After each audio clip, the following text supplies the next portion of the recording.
예, 안녕하세요. 저 동감노무사 박한울입니다. 네, 안녕하세요. 최수환 노무사입니다. 예, 32기 노무사님들이 지금 한참 수습을 열심히 하고 계시는 시즌이라고 생각을 합니다. 그래서 오늘은 저랑 최수환 노무사님이 수습 때 어떤 일이 있었는지 같은 것들 좀 얘기를 하면서 경험 같은 거를 좀 공유하는 그런 시간을 좀 가졌으면 좋겠습니다.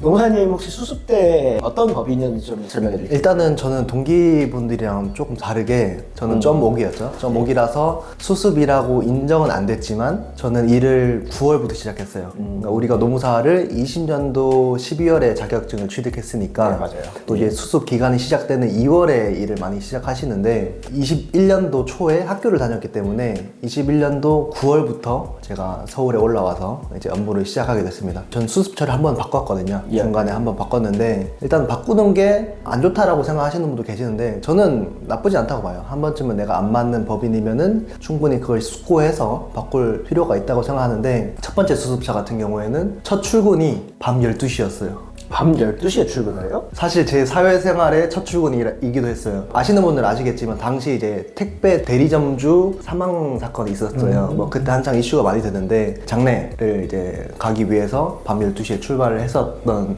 상황이었는데 그 당시 대표님이 좀 특이했어요. 좀 특이했고 좀 활동적이신 분이셔가지고 루틴한 업무도 했었지만 되게 막 다양한 활동을 하다가 저는 이제 좀 전통적인 업무나 좀 노무사들이 많이 하는 업무를 하기 위해서 법인을 바꿨고 첫 번째 수습차 같은 경우에는 대표 노무사와 저 2명밖에 없었거든요. 뭔가 업무를 배우려면 대표 노무사한테 배웠어야 되는데 사실 사수보다 아무래도 대표 노무사가 바쁘다 보니까 뭐 궁금한 거는 바로바로 즉각 물어보고 싶었는데 그런 게 좀 되지 않았고 사건이 몇 번 있었지만 뭔가 노무사 업무를 하는 것 같은 느낌은 제가 받지 못해서 4개월 근무하고 넘어왔고 첫 번째는 노무사 사무소였고 예. 두 번째는 노무법인이었는데 거기 같은 경우에는 뭐 워낙 이제 업역이 좀 한 10년씩 되다 보니까 그거에 대해서 좀 만족스러웠고 대표님들도 굉장히 좋은 분이셔서 제가 거기를 가게 됐는데 거기의 장점은 정말 아웃소싱을 명확하게 좀 체계적으로 하고 있었고 사건도 주기적으로 들어오고 있었고 대표 노무사님들의 지도도 충분히 있을 거라고 생각을 해서 면접을 꽤 많이 봤는데 선택지 많이 없어서 가게 된 것도 있었고 저 같은 경우에는 수습을 했던 곳에서 계속 쭉 고용으로 있다가 개업 직전까지도 있었던 좀 특이한 케이스입니다. 사실 저희 조에도 저만큼 한 군데에 오래 있었던 사람이 흔치 않거든요. 노무사님도 주변에 그렇게 오래 있는 사람들 많지 않잖아요. 없죠. 잘 고용을 하더라도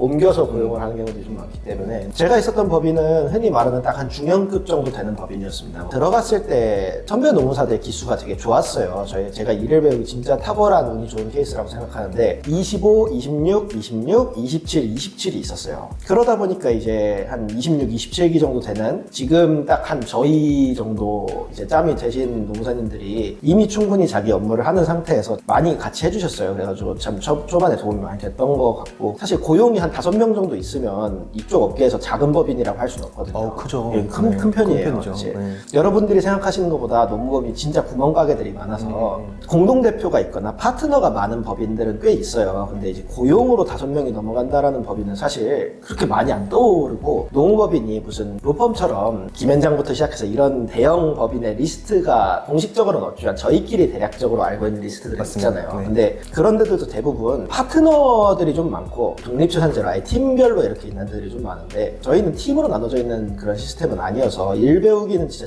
최적화였기 때문에 저도 그 법인을 아마 계속 오래 다녔지 않나라는 생각을 하게 됩니다. 아마 그런 법인에서 수습을 하는 거는 쉽지 않아요. 맞아요. 운이 좋았다고 저는 생각을 하고 제 위에 있는 노무사님들도 다 수습 때부터 거의 다 쭉 계셨던 분들이에요. 물론 내부에 있는 고용들끼리야 서로 이제 불만도 좀 있고 어떻게 뭐 자기 회사를 좋아만 할 수는 없겠지만 전체적으로는 그 불만보다 얻어갈 수 있는 것들, 배울 수 있는 것들이 많다라는 생각 때문에 다들 그렇게 오래 남아 계시지 않나 싶어요. 제 다음에 계시는 30기 노무사님도 아직도 계시거든요. 어떤 수습차가 좋은 수습차나를 생각할 때는 그렇게 사수분들이 좀 오래 계신 법인이 되게 좋은 수습차라고 생각이 들거든요. 특히 한 3, 4년 차 넘어가면은 제가 다녔던 법인은 본인이 담당하는 업무가 조금 나뉘게 돼요. 어떤 노무사님은 집단법 위주로 좀 많이 자문사들을 가지고 계시는 분 같은 경우는 교섭이나 이런 쪽으로 많이 하시게 되고 제가 이제 배웠던 26기 사수 선배가 이제 하던 일을 사실상 좀 이어받았다라고 봐야 되는데 그 자리를 대신하면서 맡게 된 게 공공기관 자문이랑 컨설팅 쪽 다 특수성이 좀 다 있다 보니까 그런 부분들이 어느 정도 체계화가 되어 있는 법인들이 일을 일을 배우기엔 되게 좋고 규모가 어느 정도 커야지 다양한 자문사 내지는 사건을 만날 수가 있는데 그런 부분들에 있어서는 도움을 좀 많이 받은 것 같습니다. 대신 거꾸로 저는 아웃소싱은 원칙적으로 저희 법인에서는 노무사가 하진 않았어요. 중간중간에 이제 직원분들이 갑자기 좀 이동을 하시면서 일시적으로 받고 아니면은 저 같은 경우에는 이제 개업 생각이 좀 있었기 때문에 다시 가져가시려고 했었어요. 그 직원분들 다시 채용이 되고 나서는 아, 노무사 이제 그만해도 될 것 같다. 한번 이제 경험만 해보고 예. 넘어가는 걸로. 근데 저는 그때 그냥 거기 다 계속 들고 있었거든요. 저 같은 경우에는. 급여를 좀 잡일이라고 생각하시는 분들이 사실 좀 많이 계시는데 맞죠. 제가 보기에는 오히려 수습 때나 연차 낮을 때 아니면은 이거를 나중에 연차가 높아져서 배운다? 그거는 오히려 아닌 것 같아서 그냥 제가 끝까지 갖고 있었습니다. 급여를 배우는 게 뭐 좋다 나쁘다에 대한 얘기가 있는데 말이 많죠.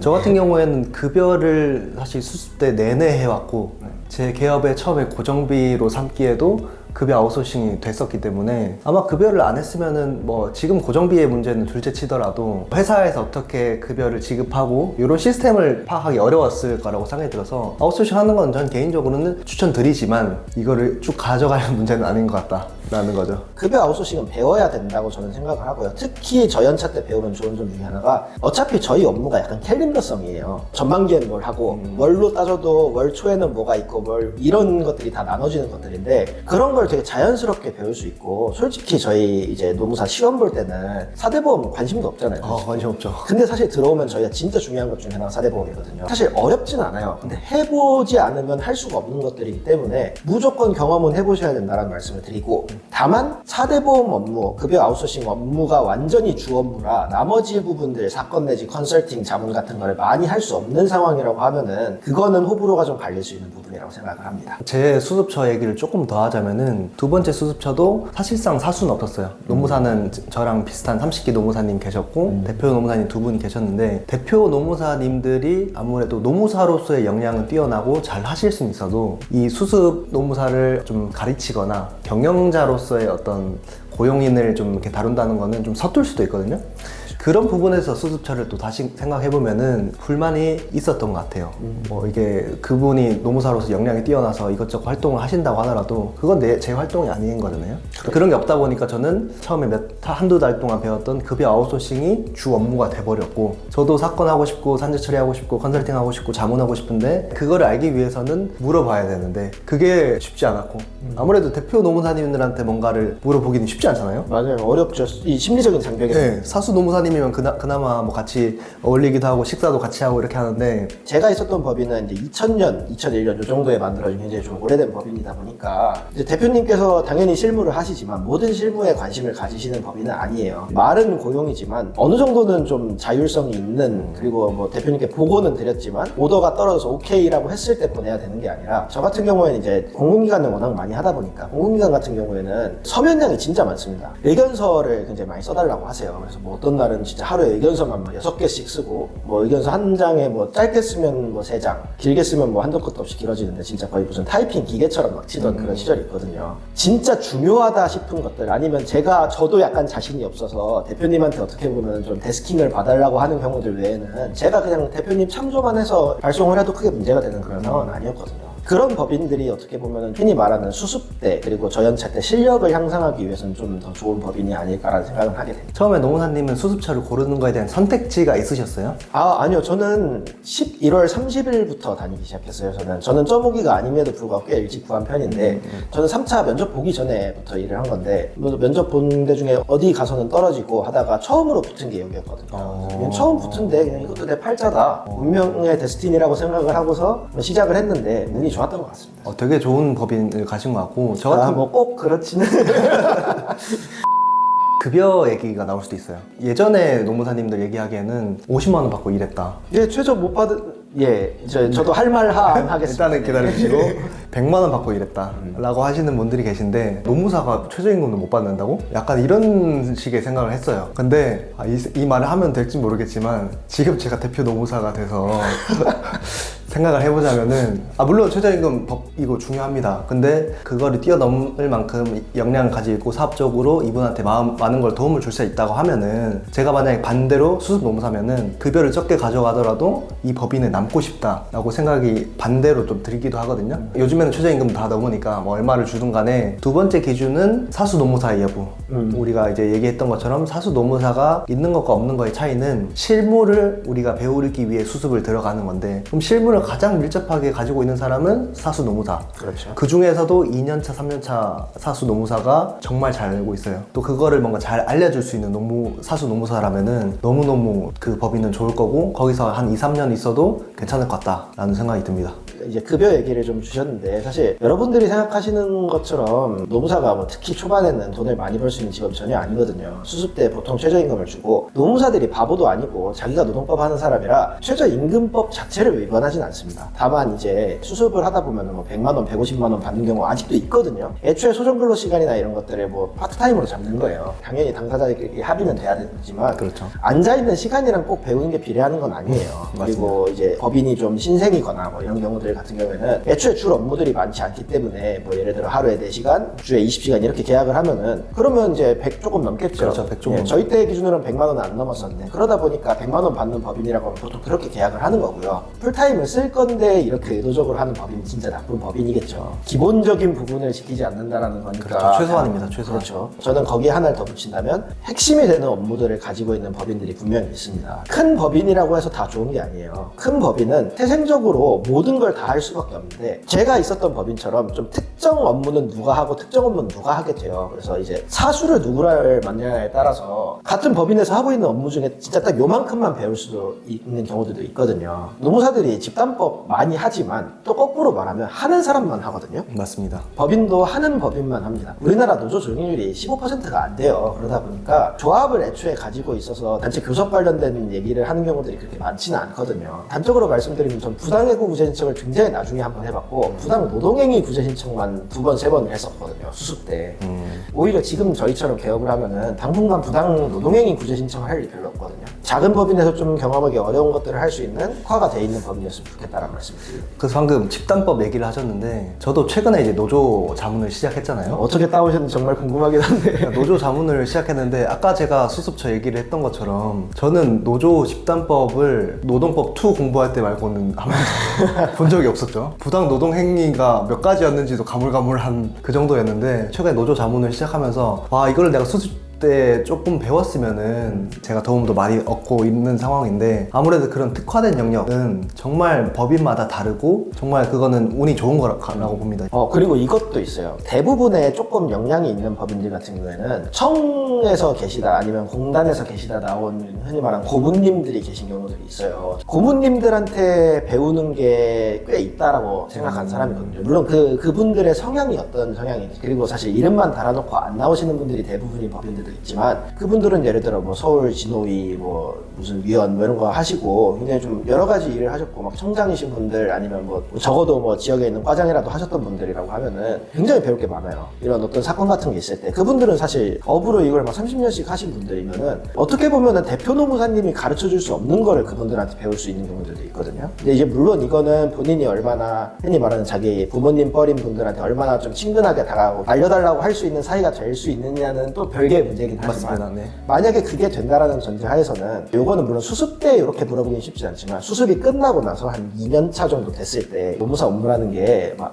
어려워서 못하고 이런 건 전 그렇게 많지 않다라고 생각하는데 대신 기본적으로 할 수 있냐 그냥 캔과 캔낫이라고만 하면은 대부분 캔까지는 금방 올라오는데 그럼 이걸 어떻게 하우라는 문제에 대해서는 굉장히 또 복잡해지는 게 사실이거든요. 맞습니다. 근데 그 하우에 대한 도움을 받을 수 있는 것들이 노무사의 시선뿐만 아니라 이렇게 그 관련된 기관에 있었던 분들이 전혀 다른 시선을 던질 수도 있고 그 시선에 따라서 하다 보면은 결론적으로 그거를 오케이 하고 처리를 해주시는 분들은 거기 기관에 계시는 분들이란 말이죠. 그래서 그 기관에 계신 분들이 얼마나 편하게 익숙하게 볼 수 있는지 같은 것들을 만나기 위해서는 그런 고문님들이라고 하는 분들의 도움이 그렇죠. 좀 필요할 수 있다라는 말씀을 드립니다.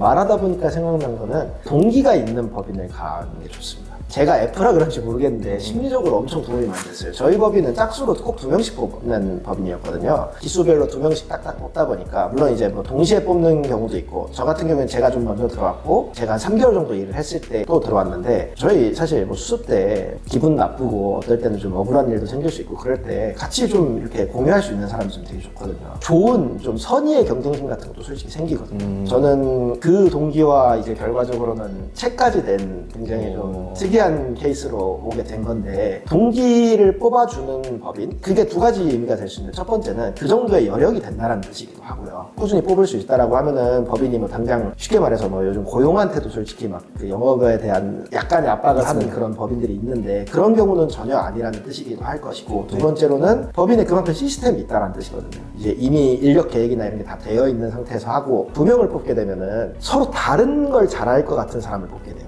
똑같은 유형의 두 명 뽑는 게 아니라 예를 들어 한 명은 되게 인싸고 말도 잘 붙이고 막 그 사람 대하는 거 잘한다라고 하면은 그 사람은 흔히 말하는 어디 가서 이제 부침성 있게. 그럼요, 부침성 있게 뭐 영업까지는 아니더라도 뭐 기존 자문사라고 해서 부침성이 없으면 안 되는 거잖아요. 그런 일들이 필요한 업무들을 담당을 하게 되는 거고 그런 사람을 하나 뽑게 되면 나머지 한 명은 꼼꼼한 사람일 가능성이 높겠죠. 꼼꼼하고 차분하고 그래서 이제 특히 저 같은 사람들이 좀 많이 놓치게 되는 부분들을 커버해줄 수 있는 그런 사람들을 뽑는 법인이었으면 좀 좋다고 생각합니다. 되게 노무사님 동기분이랑 노무사님의 상호 보완적인 관계가 아주 적절했네요. 그 당시에. 근데 지금 생각해보면 그렇습니다. 저희는 사실 되게 둘 다 중고 신입 남자를 뽑아서 처음에는 약간 롤이 겹친다라는 생각도 했었는데 지금 보니까 사실 아니잖아요. 노무사님 아니죠. 아니죠. 그리고 수습 끝난 이후 1년 정도 지났을 때 이제 느끼는 아 이런 수습이 좋았다라고 생각하는 거는 노무사님도 한 곳에 쭉 오래 계셨지만 아직도 채용으로 계신 분들이 계시단 말이죠. 예. 처음에 수습해 뭐 많지는 않지만 계십니다. 뭐 지금쯤이면 막 파트너가 될 수도 있고 아니면 지사를 냈을 수도 있는데